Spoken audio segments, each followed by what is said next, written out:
Hi guys, this is Michael from the Board Games Chronicle. Today I have for you an exciting material about the newest coin series game, the People Power, about the insurgency in the Philippines in 1981-86. This is already the 11th volume in the series, initially started by Folko Runke, very popular designer and very popular series. This particular installment is designed by Kenneth T. and tell us about the history of what happened in Philippines in 1980s, how the government was fighting with reformists and with insurgents. Yes, you hear it well. This is a free-player game. It is already second coin, I think, with the free players. All Bridges Burning was the first one, and this is meant as an introductory coin game. So you would have a lot of simplifications, you might say, in this title, but also some new mechanics which add a flavor. Um, all in all, I believe it would play a little quicker than an average coin, especially having only 3 players, not 4 players, and because of some rules which helps to speed up the game. So if you would like to introduce your new colleagues to the coin series, or maybe refresh your knowledge of the system, it's good point to start with the people's power. Let me show you what's inside. I will tell you a little about the game mechanics. It's not a pure unboxing. It's more like what's in the box and a little about game rules and so on. So here is a playbook. The playbook which tells you about the game, the tutorial, the dynamics, the designer notes, all the stuff which is the background of the game. Here you can see the People Power tutorial. The new players should start here. It will be showing you the setup. Here you can see the map. In this you can see we have the cities and we have the external areas. We don't have mountains, we don't have jungle in this installment. It shows you the important factors of the game. It's example of play plus tutorial in one, I would say. Both things combined, which guides you through the flow, through the game, how all those operations and special activities are combined. Yeah, in a really nice way, and then show the final outcome. Here we would have some background behind the triangular dynamics of the people power. It's important to remember we have 3 powers here. We have a government, we have NPA, so National People Army, if I remember, and we have reformers. And you can see those signs. These were signs which were showing who do you support. Government, Marxists, socialists, or maybe reformists. Yeah, so there were like 3 ways to show your support that way. This is reformists were liberal opposition. This was L. It was showing L, which stood for Laban, which means fight in Filipino language. Okay. V, of course, victory, and communist political parties were outlawed and were showing, their, let's say, opposition to this by fist. So it's important to understand those three markings. Here we have something which I'm seeing more and more in the coin games, simply how the factions interact. So affecting faction, affected faction. So what each of the factions can do to another one. We have some historical events in the coin series, so there's also discussion about this, and then the description of each and every event. So what's the background, what does it do, some tips, stuff like that. You have it always in the playbook in the coin series. All those. Yes, and this is interesting. There will be something like personalities used in this game. it was not used in the previous coin games. The personalities which will be influencing how effective the particular faction will be. So this is something new. We have also information about pronunciation, idioms, and of course designer notes, which is cool because it tells you the story of how the game was designed. Here we have historical timeline, how the things were moving, and what was happening. Additional reading, the manifest for the counters, and quick start guide for returning coin players.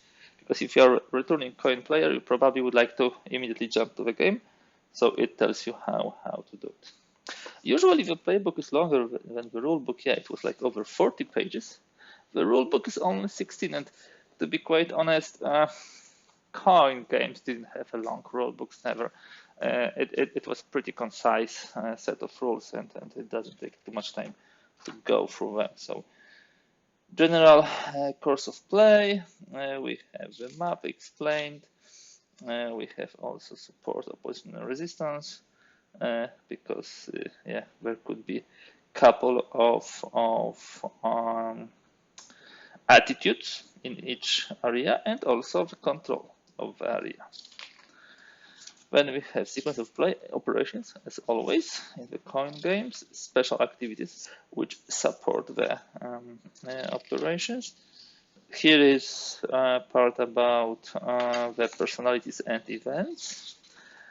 What happens during the election round? We don't have propaganda here, we have election round in the people power and the victory terms, and we should have set up for the scenario how we start the game. Yeah, there are processes in Manila, and you can see all factions spread across the map. This scenario is standard scenario 83-86, and this is the extended scenario 81-86. You see there is no reform movement on the map, so the yellow markers are not there yet. And of course, manifest about available forces. Now, Bonifacio. What is Bonifacio? Hope I pronounce it well. Tried my Italian. It's a card-based non-player. So similar to what we have in Gandhi, to what we get with a trunk in the Fire in the Lake, to what we shall get in the Cuba Libre. This is again the card-based bot. I will be quite honest, I really like this card-driven bots, which are so much easier to operate than the flowcharts. So here it is. Yeah, for players familiar with Ariuna, Trunk, or Tyson, the Bonifacio system should be easy to use, but there are a few, of course, tweaks and differences. So we have a description here how it works. It works mainly through the cards, as I told you. And there are some events which are effective or not.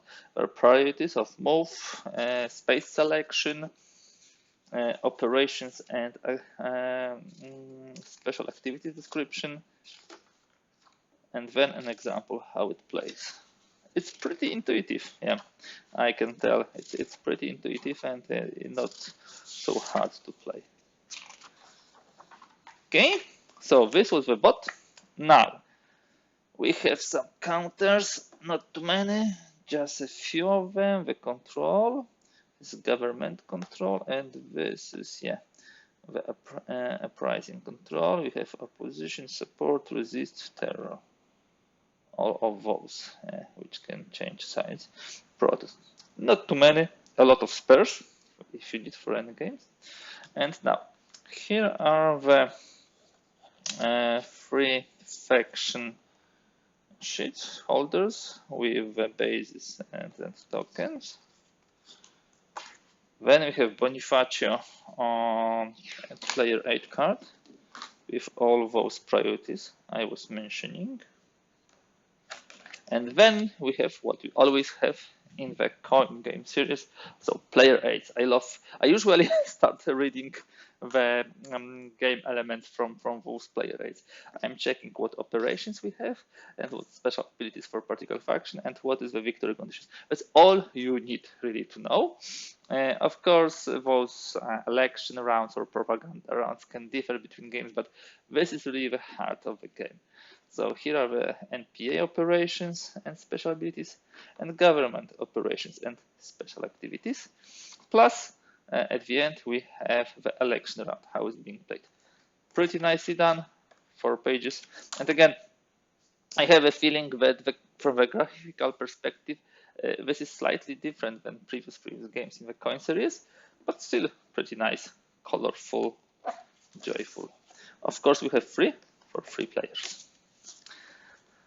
Now, what we have next, we have the map, which is pretty compact. And actually, coin games, maybe with exception of a Fire in the Lake, but rather small maps and pretty compact ones. Okay, let me show it to you. So here is the map. Here is the general records track. We have, as usually, the victory threshold marks. Here is the sequence of play, pretty obvious, eligible factions. First faction open special activity op only or event. Second op only or event or op and special activity. Ineligible. Here we have the election round. What happens during the pass? Interesting thing, limited operation you stay eligible. That's a cool mechanic.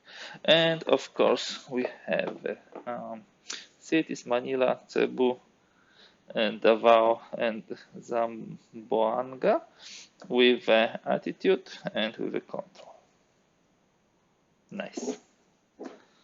I'm sure I will be introducing new players with this game, with this game title to the game, because it really seems suitable. Okay, now we have the tokens, a lot of tokens for all the factions. We'll need to sort them, of course. 3 6-sided die. And now the heart of the game, the cards. Let me open it for you in just a moment. So let us have a look at the cards.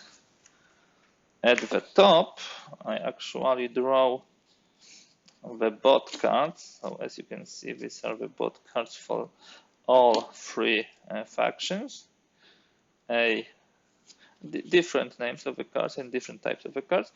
We'll not be going through the details here, but it really nicely shows you what the bot does and how it's being instructed.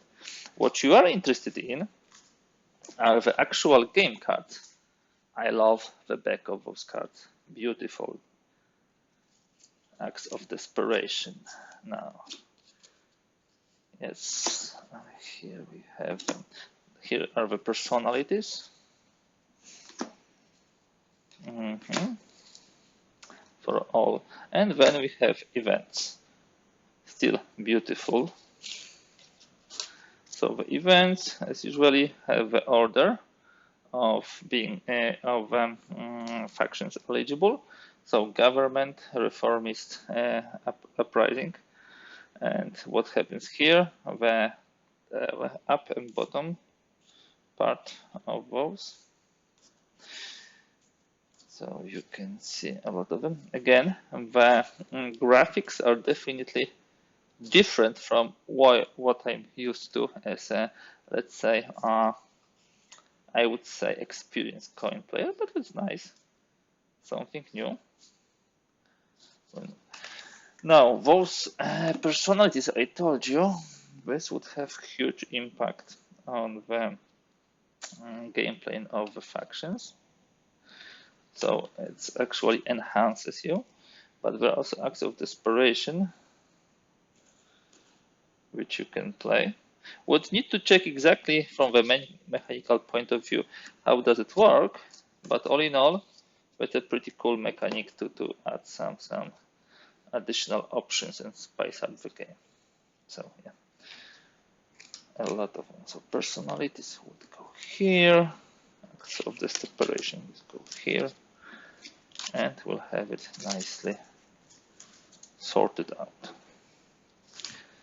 Okay, let me put it back. So as you can see, this is the newest from the coin game series, and one which allows you to introduce new players, but also for the seasoned players to play in a pretty reasonable and quick time, most probably, with slightly less rules, but still some new mechanics. On one hand, we have something simplified. On the other hand, we are getting something new. So even the experienced players will find some cool stuff. So guys, that's all for today. People Power from GMT Games, the 11th volume in the coin series, just arrived recently.